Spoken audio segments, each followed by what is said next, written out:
Bayangkan, jika kamu bisa memiliki sebagian kecil dari perusahaan raksasa dunia hanya lewat ponsel. Inilah kenyataan dari investasi saham yang selama ini sering disalahpahami banyak orang. Saham sebenarnya bukan sekadar angka bergerak naik turun di layar aplikasi. Saham adalah bukti kepemilikan sebagian kecil dari sebuah perusahaan nyata. Ketika seseorang membeli saham, ia sebenarnya ikut memiliki bagian dari bisnis itu. Perusahaan menjual saham untuk mengumpulkan modal agar bisnis mereka berkembang. Dana dari investor itu bisa dipakai untuk riset, ekspansi, atau membangun pabrik baru. Konsep ini sudah ada sejak lebih dari 4 abad lalu dalam sejarah ekonomi dunia. Bursa saham modern pertama muncul di Amsterdam pada awal abad ke-17. Saat itu, perusahaan VOC menjual saham kepada publik untuk membiayai ekspedisi dagang. Sejak saat itu, pasar saham menjadi mesin penggerak ekonomi global. Investor membeli saham dengan harapan nilai perusahaan akan terus meningkat. Jika perusahaan berkembang dan menghasilkan laba besar, harga saham biasanya naik.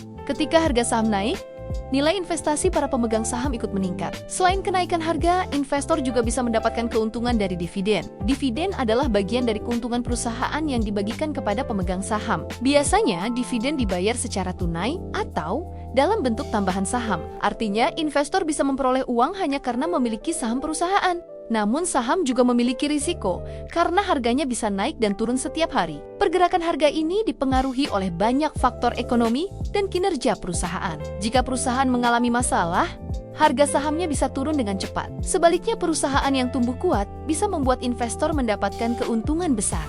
Dalam jangka panjang, pasar saham bahkan sering mengalahkan tingkat inflasi. Karena itulah saham menjadi salah satu cara populer untuk membangun kekayaan. Namun kunci utama investasi saham bukan keberuntungan atau spekulasi. Yang paling penting adalah memahami bisnis perusahaan yang kita beli. Investor sukses biasanya memilih perusahaan kuat dan menahannya bertahun-tahun. Karena pada akhirnya, saham hanyalah cerminan dari kekuatan sebuah bisnis. Dan ketika bisnis itu terus berkembang, nilai sahamnya biasanya ikut naik.